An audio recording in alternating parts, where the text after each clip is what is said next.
This is Algebra 1, Unit 2, Lesson 1. We're going to continue with solving two-step equations, but now we're going to have a variable on both sides of the equal sign. So our first job is to get those variables together. So it's your decision. If you like your variable on the left, we can subtract 7r from each side. I usually try to get rid of the smaller variable first. So I'm going to go ahead and subtract 6r from each side of the equation. We've got to get our variables together. So I'm going to bring down my 7, I'm going to bring down my 13, and 7r minus 6r gives us 1r, so we can just call that r. We don't really need the 1. And then we're going to go ahead and just solve it. We'll subtract 13 from each side, and then we would have r equals negative 6. Okay. Some of you said, hey, I prefer to have my r on the left-hand side.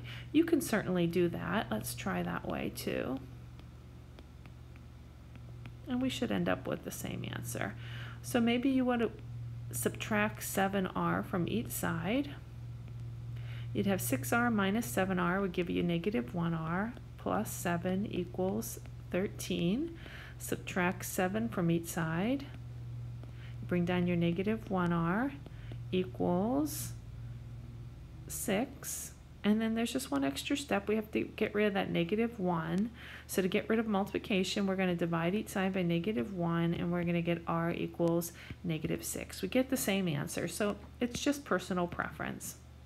Let's try another one. We're going to bump up the level a little bit. First, we're going to have to combine like terms before we get our variables together. So I see I have a 6b and a minus 2b. 6b minus 2b is going to give us 4b. And then I have a negative 14 and a positive 7. Negative 14 plus 7, when the signs are different, you take the larger minus the smaller, so that's going to give me a 7, and use the sign of the larger number, so that's a negative, equals 1 plus 5b.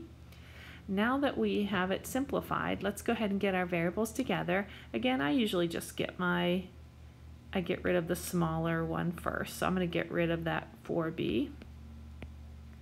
I'm going to bring down that negative 7. Don't lose that minus sign. That goes with the 7. Equals 1 plus, again, we have 1b. I'm just going to call it b.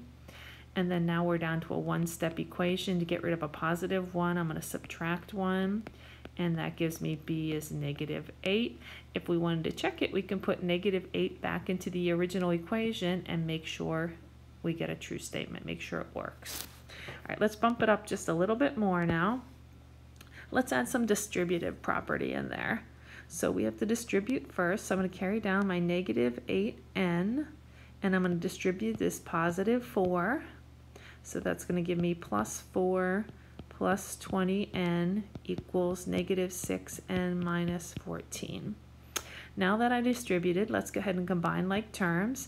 I have a negative 8 and a positive 20, so that's going to give me positive 12n. Bring down my plus 4. Let's not lose that. And copy the right-hand side of the equation down. Let's go ahead and get our variables together.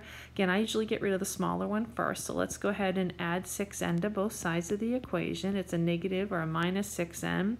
So to get rid of that, we're going to add 6n. That gives us 18n plus 4 equals negative 14. Now we're back to our standard two-step equation. We use a reverse order of the order of operations. So that tells us I have to get rid of that addition subtraction first. So let's subtract 4 from each side. That gives me 18n equals negative 18. Now we'll get rid of addition or multiplication and division. So I'm going to divide each side by 18 to get rid of that times 18.